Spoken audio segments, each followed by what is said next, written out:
We're very excited to have you with us today for the third in a series of virtual conversations sponsored by the Folger Institute's Consortium Universities. I'm Owen Williams, Associate Director for Scholarly Programs, and on behalf of the Institute, I'd like to welcome you to What is Iconoclasm? The Institute sponsors research through fellowships and scholarly programs that center historical evidence, while also acknowledging that the archive inevitably has deliberate elisions and silences. In doing so, the Institute brings together a community of scholars and researchers to use the Folger collections and each other's knowledge to open new subjects of inquiry and to include and cultivate more diverse voices in our narratives of the early modern world. In this What Is series, we host conversations among groups of scholars around early modern keywords that we believe are particularly resonant today. Our conversation today, What is Iconoclasm?, has been organized by Professor Sharon Achenstein, who is Sir William Osler Professor of English at Johns Hopkins University. Professor Achenstein focuses on questions of toleration, religious dissent, and women's participation at the intersection of literature and political communication in the early modern period.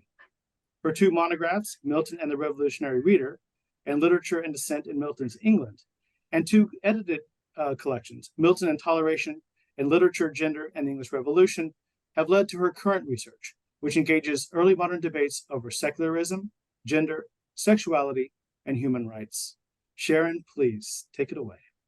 Oh, thanks, Owen. And thanks to the Folger Institute under the directorship of Patricia Akimi, which has been this amazing center for research and communication in the early modern humanities at the Folger Shakespeare Library. We look forward to convening in person soon. Well, today's topic is what is iconoclasm? Ours is a moment splintered by the breaking of symbols, whether it's the removal of statues of Confederate General Robert E. Lee in Baltimore, the slave trader Edward Colston in Bristol, United Kingdom, or the taking of the Speaker's lectern by January 6th rioters at the US Capitol. The violence against representation seeks to alter a political understanding of community. Fraught with symbolic meaning, these removals or destructions are visual reminders. They're also a recasting of history and memory, altering representations of who belongs and what stories we tell about ourselves in public spaces. In the early modern period, of course, Reformation Protestantism was iconoclastic to the core, not only pulling down remnants of formerly Catholic culture, but political, attacking the so-called idolatry of worshiping kings, as in the English Revolution. Well, iconoclastics currently has a wide range of meanings. It can mean revolutionary or anti-establishment, but the roots of the word literally derive from image breaking, from the Greek, from icon or image, and klasm from klastes, literally breaker. This is a definition, iconoclasm, as an act of physical destruction that might be a helpful starting point for the discussion today, even as we understand that the term is elastic. What of the aggressive slashes and cuts of those books, not on the prohibited, but the expurgated index, librorum expurgatorum, not destroying, but defacing with evident aggression and intensity, for instance? Well, iconoclasm, as art historians Tabitha Barber and Stacey Baldrick have it, embodies conflict, and it has a purpose and an intention. And the motivations of the iconoclasts arise out of specific cultural contexts, with their actions directed to things that have symbolic value, objects that once were loved, venerated. It's not only that images are distorted because of what they are, saints for the reformers or Erasmus for the Counter-Reformation, but of what they stand for. The toppled statue of the Confederate soldier, Silent Sam, a sentinel of white supremacy that lent dignity and respectability to systemic mob violence, according to University of North Carolina history professor James Leludis at UNC. The furor over which removal brought down not only the statue, but the chancellor of the university. Iconoclasm speaks a break with memory.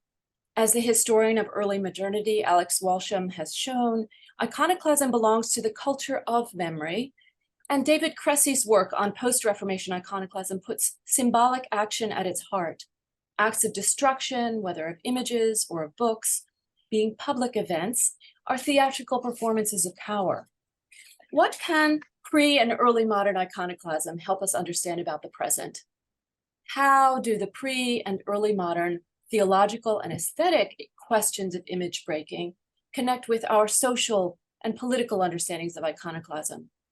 Or of a logic of iconoclasm that crosses time, as in James Simpson's account of its unfolding process. What is or was the difference between iconoclasm and vandalism? What are the relationships between what is represented and destroyed and those bodies viewing or doing the destruction? David Friedman's work explores the relationships between vision, movement, and embodiment involved in all aspects of iconoclasm that he sees express the fears, the psychological interiorities to which iconoclastic acts testify. What about those embodied racial literacies that Reginald Wilburn conceives as breaking with or extending a literary tradition? What about ideas about vivacity and even poesis or illusion that lie at the heart of iconoclasm, as Victoria Kahn's work asks? I've been delighted to work with Owen Williams here to develop this program, and I'm delighted to introduce the three scholars who will make presentations today of about 8 to 10 minutes. We have James Simpson, who's Donald P. and Catherine B. Locher Professor of English at Harvard University. He's author of works devoted to cultural revolution, especially in early European modernity. Of special relevance for this event is his book, Under the Hammer, Iconoclasm in the Anglo-American Tradition, Oxford University Press, 2010. The second presenter will be Reginald Wilburn, Associate Provost of Undergraduate Affairs at Texas Christian University, formerly Dean of the School of Interdisciplinary Studies, and a specialist in African American literature and Milton studies. His book, Preaching the Gospel of Black Revolt, 2014, considers those African American writers who look to Milton as an icon, but who also rework the literary canon in doing so. And third speaker is Victoria Kahn, who's professor in Catherine Bixby Hotchkiss Chair of English at the University of California, Berkeley, a scholar of the early modern period.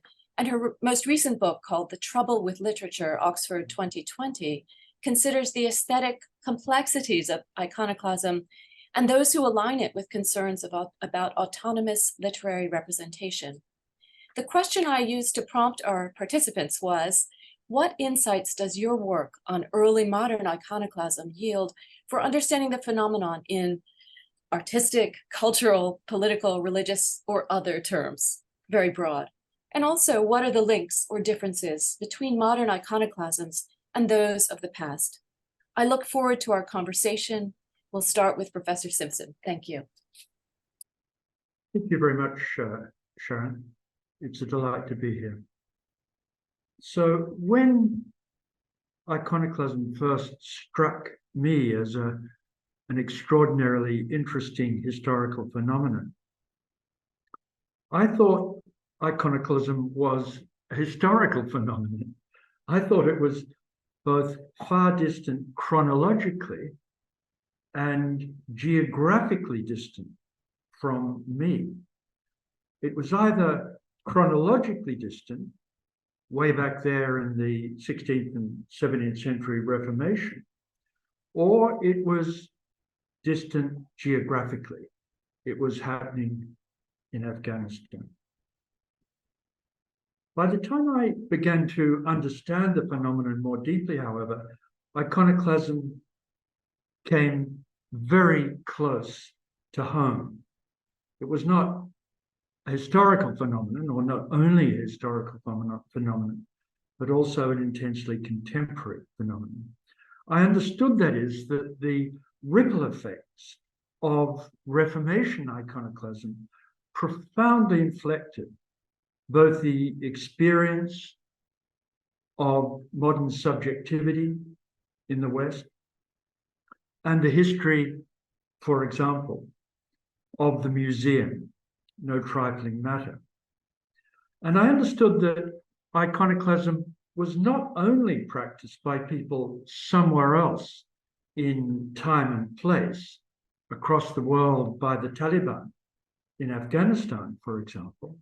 It was much rather an essential feature of my own culture's modernity, routinely, variously practiced in the West over the 520 years since 1500.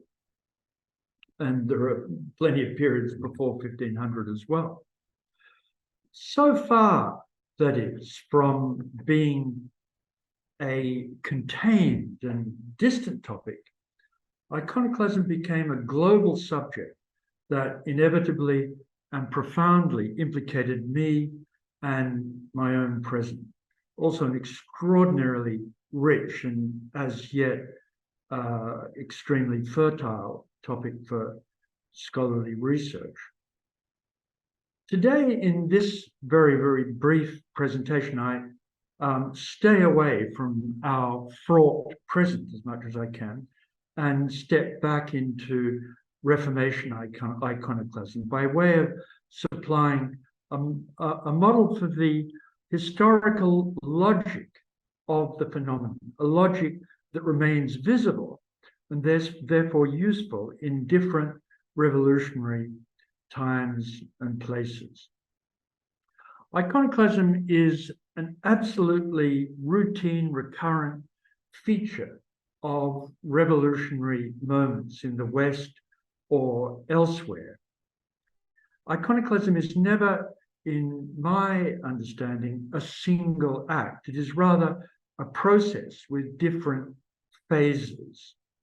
The phases have historical logic, what I call a kinesis, that's to say, an inner logic of movement from one phase of iconoclasm to the next. Each phase of the iconoclastic process produces the next. Herewith, then, the basic phases of the iconoclastic process, what I'm calling the kinesis of iconoclasm. We start with unlicensed iconoclasm, unpredictable outbreaks of the breaking of images, followed by licensed, legislated, legal iconoclasm, when authorities say we've got to control, we approve of the breaking of the images of the old order, but we've got to get it organized. So we end up with the second phase of licensed iconoclasm. That gives way to a third phase of the resurgence of images, both material and mental. Those who, as Sharon said, once loved the images, put them back if they possibly can. But there's also another aspect of this third phase, which is the resurgence of mental images, often in the minds of the iconoclasts. The first phase, unlicensed iconoclasm, or even the second, licensed, tends to be carnivalesque and joyful. It's a lot of fun breaking images. The third phase, when you've got resurgence of mental images, you can't get rid of it. Much more melancholy, not so much fun. That third phase produces a fourth, the resurgence of licensed iconoclasm and scope creep. The legislators get back on the job and legislate for more iconoclasm, but as they do so, they practice what has been colloquially termed scope creep. That's to say, an extension of the targets of iconoclasm. After a while, however, iconoclasts get tired. The main psychological feature of the iconoclast is exhaustion. Why? Because the job is never, ever done. There are always more images, ones we missed or ones that have been resurgent since we tried to break them all. And so the fifth phase is museum culture, aesthetics as a discourse, the cultivation of taste, and a place, the museum, for images to take asylum from the iconoclast's hammer.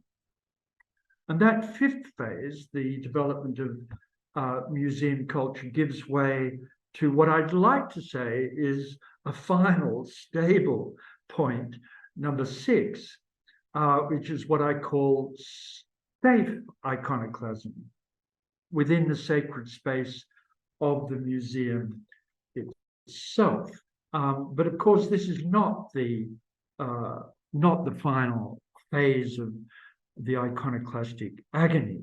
Iconoclasm, the process thereof, is unstoppable, or it's very hard to stop once started. And so if they are the classic phases of iconoclasm, let's just give some very, very brief examples. Phase one, unlicensed iconoclasm, we might point to the Bildungssturm in the Low Countries in 1566, unpredicted and widely dispersed. Phase two, licensed iconoclasm. Well, in England, we had legislated iconoclasm, more centralized, more consistently legislated, spread over a wider jurisdiction than anywhere else in Reformation Europe. We have examples from 1538, 1547, 1550, 1559, legislating iconoclasm of every single religious image. Opening page of the 1547 reign of Edward VI here from Fox's Acts and Monuments, top horizontal phase, showing the papists packing their poultry away. There's a statue of the Virgin being pulled down. There's a fire burning the images.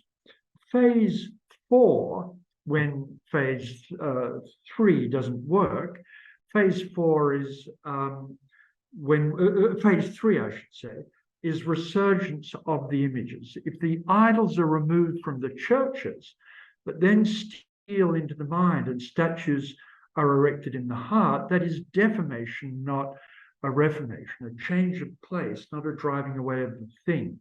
And so much more dangerous because it is interior and personal. That's that melancholic, gruesome phase of the iconoclastic process, when the images keep popping up of their own accord in the psyche.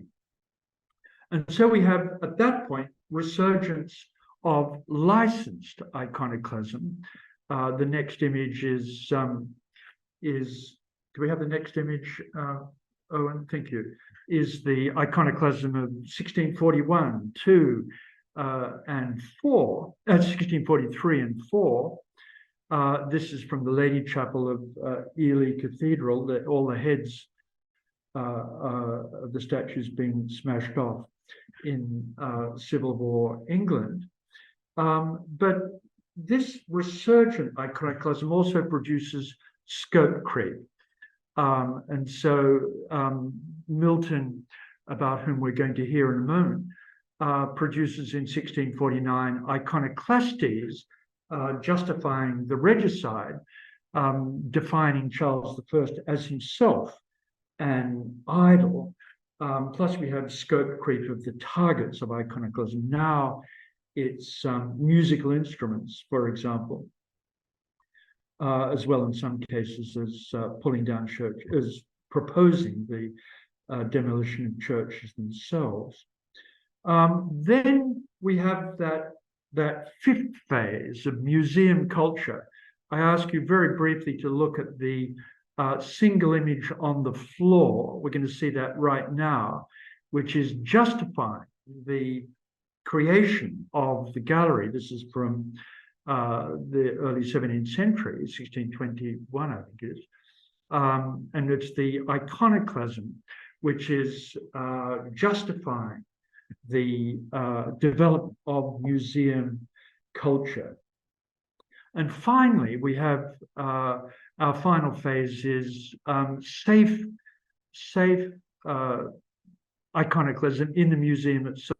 The first time I went to the Museum of Modern Art, this is what I saw: a broken obelisk, an image of a broken image in the Puritan temple of the Museum of Modern Art. No pictures, purely white walls, whitewashed walls. So history itself will always be a bit messier than this clearly articulated process. But these phases that I've articulated are visible in different revolutionary situations of late antiquity, early modern England, colonial occupations, revolutionary France, the Chinese Cultural Revolution, the contemporary Middle East, the contemporary USA. How might this schema help us to think about managing iconoclasm? I suggest these questions. Is the destruction of the idol simple, a simple matter? Is the destruction of the idol effective? And thirdly, if we decide not to demolish, but somehow to hold on and preserve the radioactive image, what do we do with it? Thank you very much, Sharon. Oh, thank you, James. How wonderful. So much to talk about. Let's hear from Reginald Wilburn next, and we'll hold the comments and discussion till after all three of you have spoken, when you'll be speaking to each other, and we'll have an informal conversation amongst ourselves. And then after that, we'll open up to question and answers. Reginald. Thank you, Sharon, and thank you, Owen and Morgan and my fellow panelists, and certainly to everyone who is viewing in Zoom land. I come to today's topic thinking about what it means for the marginalized within hegemonic cultures to rework a colonizer's language so that they can be as free within it, despite the powers of dehumanization operating within the powers of the linguistic sign. More specifically, I'm moved to consider what happens when we consider Black intertextuality in particular as a literary mark or impression of the poet, Milton, as iconoclast. For those of us who trade in the study and articulation of words, what does it mean to remake language at the express expense of redoing the original words that lend themselves a recreativity authored by some knowing reader who sees in the linguistic sign semantic loopholes of retreat that could force us to see differently and anew? I pose these questions taking cues from Melvin B. Tolson's 1944 poem, The Poet, where the persona of that work descants on the ways and wonders of the consummate poet as artist. The persona ends the poem by considering the following in the final three stanzas. An Ishmaelite, he breaks the icons of the old and new, devours your privacy like a parasite, parades the skeletons closeted with God and you. The poet's lean exempts the many, not the few. An anchoret, he feeds on the raven's bread, candles worlds whose suns have set, leads nature to the nuptial bed, bathes in pools that never mortals wet. The poet unlocks the wilderness with an epithet. A champion of the people versus kings, his only martyrdom is poetry. A hater of the hierarchy of things, freedom's need is his necessity.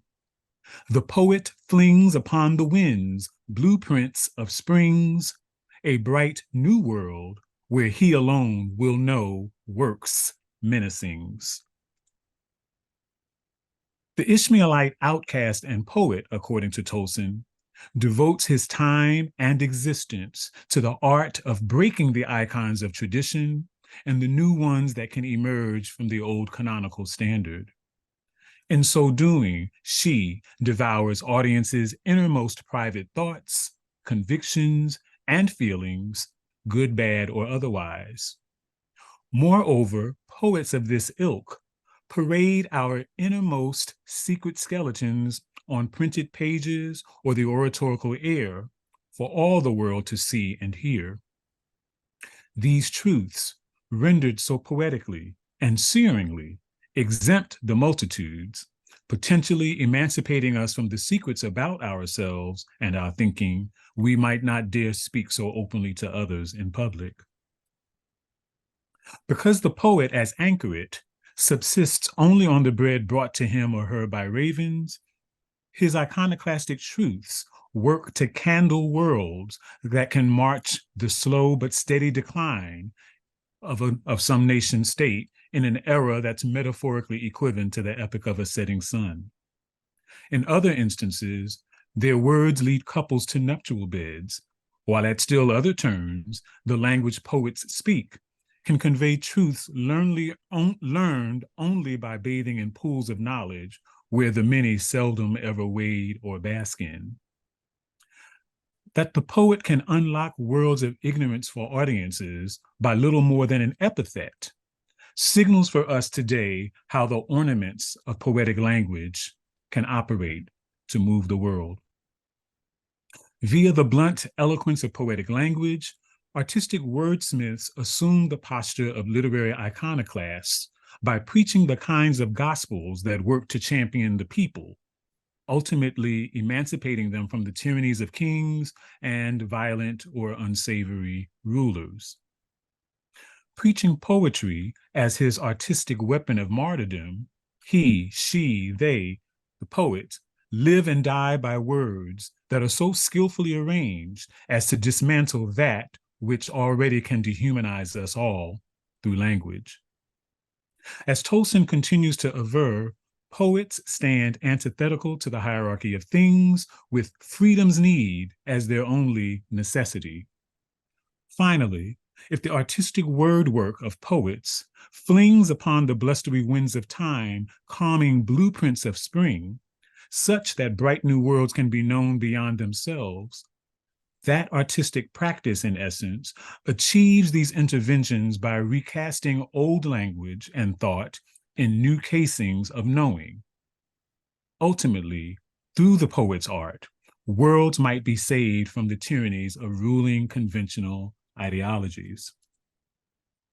I believe the use of intertextual citations of and allusions to canonical white writers and Black literatures promote and publicize the virtues of literary forerunners while shading those canonical meanings with a hermeneutics of difference that conventional reading audiences might overlook and or disregard.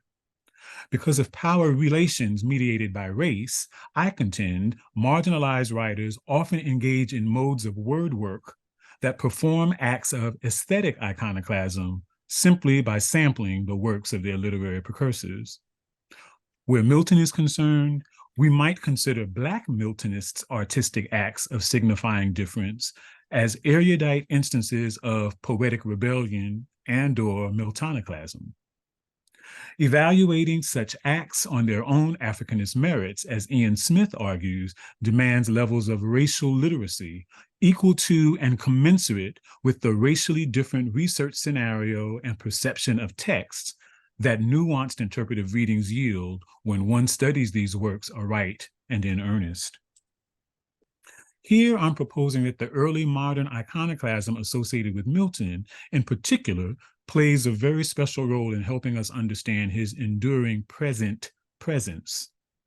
Milton, whose iconoclastic remaking of epic tradition and every literary genre he was bad enough to break down and rebuild, yet lives among us where freedoms on every hand are being withheld from any and all of us. Censorship via the banning of books, unjust racial profiling of Black bodies by police, the overturning of Roe versus Wade, dismantling of DEI, critical race theory, and area studies more generally in higher ed. These instances all represent contemporary moments that make plain how new inventive research and new innovative courses of Milton within contexts of area studies are needed, that the world through them, through us, might be saved for the better of all humanity. The language is glorious, yet we daily witness and or experience how vulnerable freedom and justice are at the present time. Indeed, new word patterns, new linguistic rearrangements, and poetic signalings are needed if we are to set the course of the world aright. Evolving a heretofore rude English language at a time just beyond the shadow of when Greek and Latin proved the linguistic currency of the day, poetically re-envisioning the sacredness of biblical tradition while commenting on the political urgency of his own literary times, 3, rupturing classical tradition and its forms as literary avenues for paving the way for the global rise and eventual prestige of the English language. These are moments of iconoclastic activities that I love, that explain why I love Milton so. Who is 17th century England in the midst of these early modern theological and aesthetic instances of image breaking?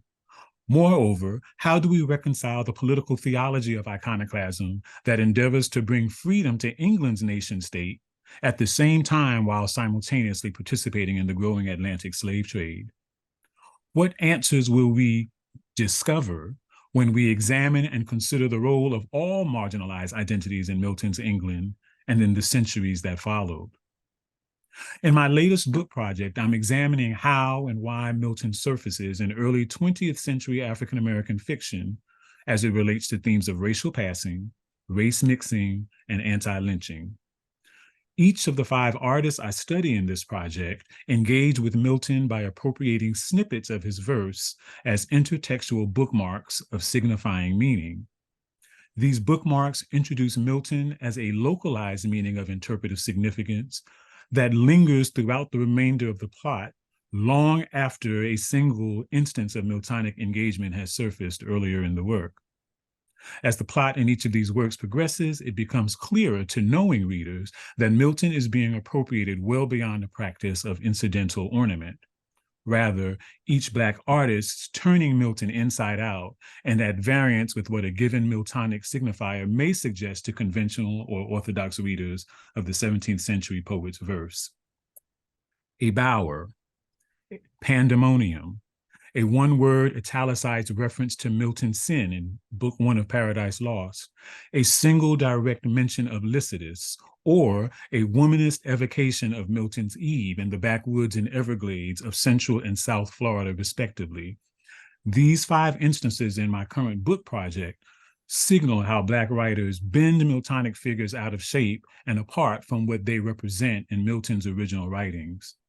The artist at work is evident here in these scenes of iconoclastic subversion, and they're designed to re-impress upon audiences new and old alike that Black lives matter within and beyond Milton too. Here then is a feasting and iconoclastic hosting on words that, when used skillfully, allows us to imagine a world we all should have that hopefully is better than the ones we inherited at birth. Thank you. Oh, thank you. Thank you so much. So much to think about. Lovely. And thank you for your reading of the entire poem by Melvin Tolson. If you would put up in the chat the title of that poem, I know Sure. others would be very keen to see what Sure. that is. Thank Sure. you. Mm-hmm. And now we'll hear from Victoria Kahn. Take us away, Victoria. Thank you, Sharon. So first of all, thanks to Sharon and Owen and all of you who are participating in this Zoom meeting, and I hope conversation. So I'm going to begin with some definitions and maxims and examples of iconoclasm.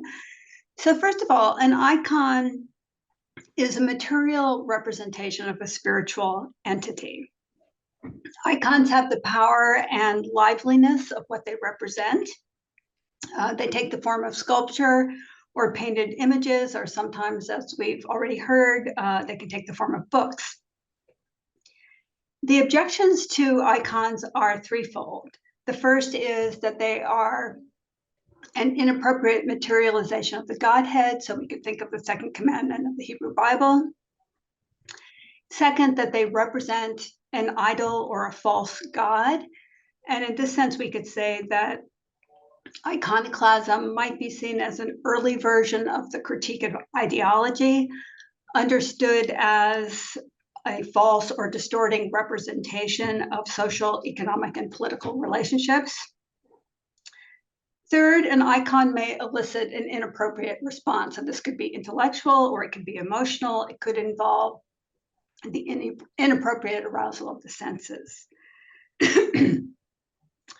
So iconoclasm is implicated in theological debates about the power and legitimacy of images, but it may also have a political dimension, as our 2 previous speakers have alerted us. And so we could think of the Dutch attack on images in 1566, which was the beginning of the revolt of the Netherlands against the Spanish Catholic rule. We could also think of the Oath Keepers who invaded the capital on January 6th. Obviously, their iconoclasm had a serious political dimension. So here are some maxims about iconoclasm. Iconoclasts believe in the power of images, otherwise they wouldn't feel it was necessary to destroy them. Iconoclasm is a confession of weakness or fear, a desire to destroy what threatens you. Iconoclasts fear the image, that is to say, the power of making, bodying forth, or interpreting their experience in material form. Iconoclasm is thus both a denial of human agency and a recuperation of it.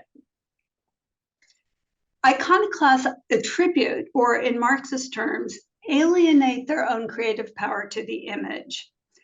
In destroying the image, they are reclaiming the agency that created the image in the first place. We see this in the fact that iconoclasts very often want their acts of iconoclasm to be remembered or memorialized, either by leaving marks of destruction on the image, which they refuse to destroy completely, or in our own age by photographing or making videos of their acts of destruction. So Owen, I'd like to show the two images. This is the first images of the Bamiyan Buddha, one of the two Buddhas that was destroyed by ISIS in Afghanistan. We saw an earlier image of they're blowing up the two Bamiyan Buddhas in James's presentation. And then secondly, they recorded their own act of destruction. So could we have a second image, please? So here we have the ISIS fighters standing in front of the empty hole where they have destroyed the Bamiyan Buddha. So they produce an image or icon of iconoclasm, which they can then disseminate on the internet, which they did. Okay, so thank you for the images. So in the remainder of my time, I want to talk about modern iconoclasm and specifically the relationship between iconoclasm and censorship. But I'll say a little bit about historical precedents first. Historically, iconoclasm has very often been associated with censorship or book burning. So we have the example of the Florentine preacher Savonarola in the late 15th century, whose bonfire of the vanities in 1494, when he invited Florentine citizens to burn luxury goods in a central bonfire.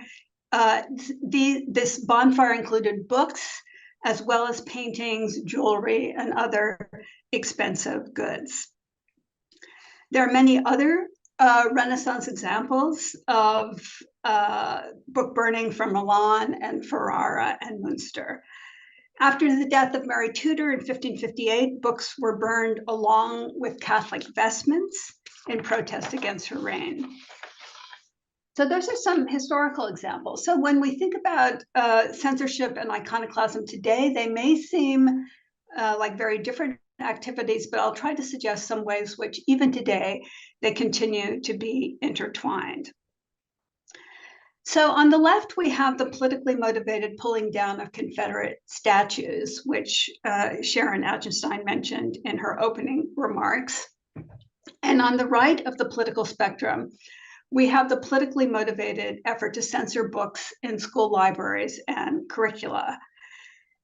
In both cases, these iconoclastic acts of destruction have moved from the realm of political theology, that is this merging of theological and political motives, to a wider context of symbol making and political community formation. So let me take each of these examples in turn. First, the pulling down of Confederate statues. There's a difference between older examples of iconoclasm and pulling down statues today. In the past, iconoclasm resulted from the suspicion of images, and in some cases of art more generally, for usurping the place of the divine or exciting inappropriate worship. In these older cases, the aesthetic qualities of the image were important, and they were often the object of particular violence. Aesthetic qualities are still important in some late 20th century cases of iconoclasm. So, for example, for the iconoclasts who attacked Rembrandt's Night Watchman or Michelangelo's Pietà. Obviously, they singled out these great works of art in part for their aesthetic value. But I don't think the same is the case with Confederate statues. I don't think that people are appreciating the aesthetic dimension of these statues. What's important is not how they look, but what they represent, which is taken to be an endorsement of slavery and white supremacy. In a commemorative sculpture, the goal is to memorialize the so-called glorious moment in American history, and specifically in the case of Confederate statues, to mourn the defeat of what's called, the good old cause. But for critics of the Confederate statues, times have changed, and most Americans no longer regret the defeat of the Confederate Army. So for these Americans, pulling down statues is rejecting an earlier version of American history and asserting a new, more accurate historical narrative.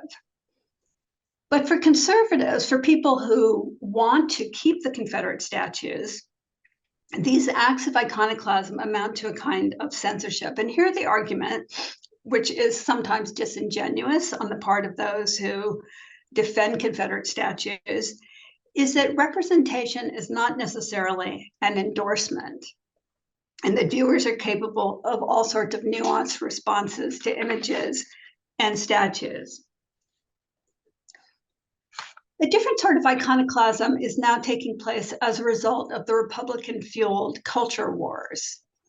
Increasingly, conservative parents, legislatures, and school boards are urging the banning of books in school curricula and libraries.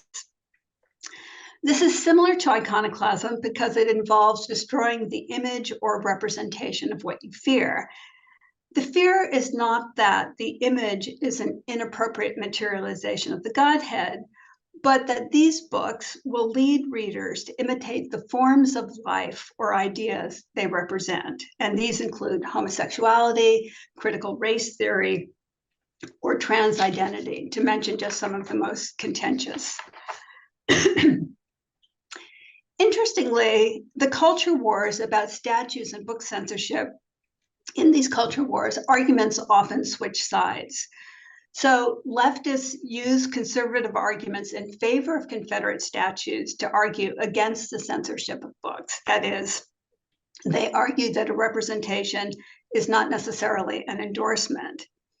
For critics of censorship, the banning of books betrays the fundamental purpose of education, to expose children to a variety of views, to inculcate skills of critical reading and judgment that will enable them to recognize fallacious arguments and reject harmful or misleading representations, while also learning about the very different views people have held in the past and still hold today. And so the question I want to raise is, are these two iconoclastic activities, pulling down Confederate statues and book censorship, really versions of each other? And if not, how would we distinguish them? I have some ideas about this, but I would like to hear others before I weigh in. Thank you. Thank you.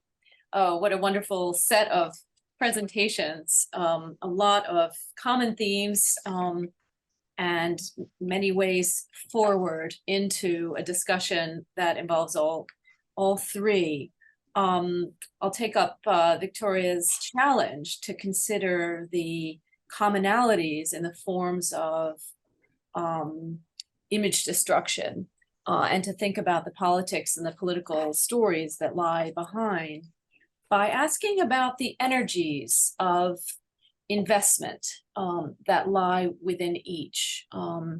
So do you, let's have I mean, there's a conversation that can happen with all three about the investment and the love that people have for the things that are being destroyed, or the hatred that comes out of the repudiation of those things.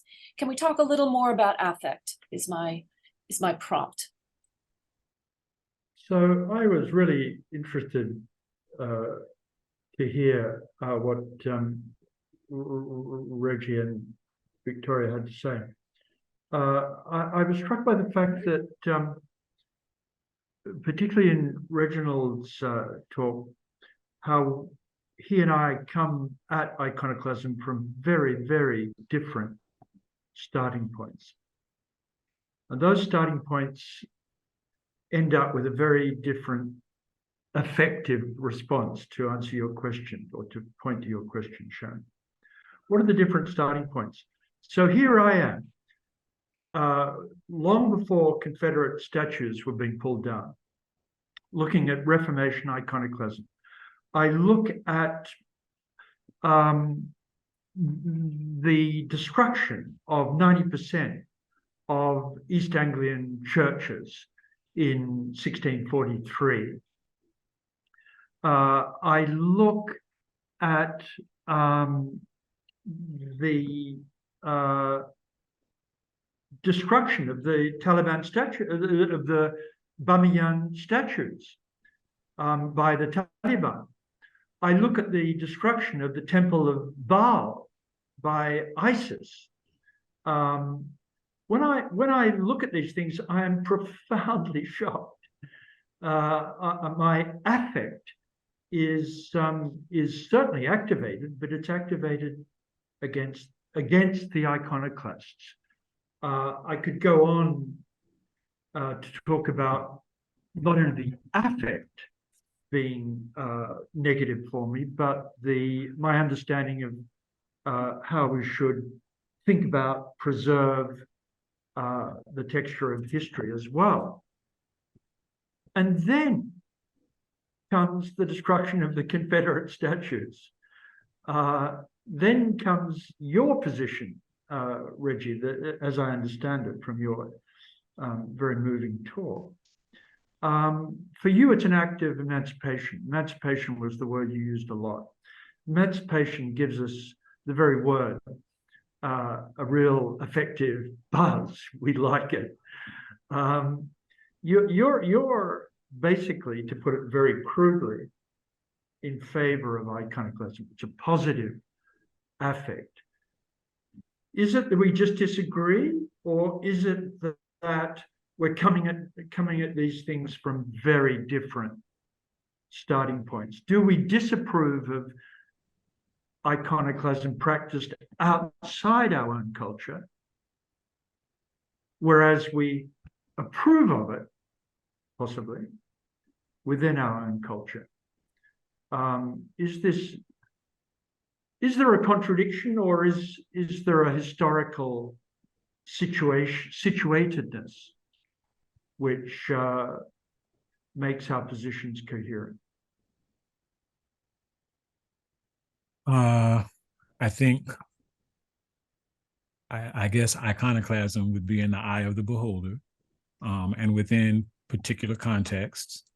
I think when I was first invited to speak on the topic, I couldn't help but think about the writers that I engage with, and it's never lost on me the challenge of finding a home in a language not made for you, and especially when your native tongue was taken from you, right? And so for me, the prestige of the English language comes with a lot of cultural baggage for marginalized speakers of that language. And so how do you find a home in that language that has all of these epithets and all of these poetic figures to name who you are? And yet it is the currency with which to make oneself a citizen, if you will, in that same nation state. And so I think for me, the iconoclasm that I'm talking about is really looking at, I mean, which I'm sure you got, is really investing in finding this home in this language and all of its signifiers. And that, yes, it is a good thing because so many of our great speeches come from all of the vernacular traditions of a variety of people. But certainly when I think about, there is no sense of freedom the way that we know it without certain particular speeches, or for Black folk, the role that the Black church has played in them coming to knowledge and language and formal education. And so I think that iconoclasm is kind of there's certainly the more traditional hegemonic sense of, destroying the things that were seemingly profane or illicit. But I think that's a different type of iconoclasm, where I think for me, I'm really invested in the role and I want to reinvest in the role of language and the importance of language, especially in these times where language has become a battle state for living.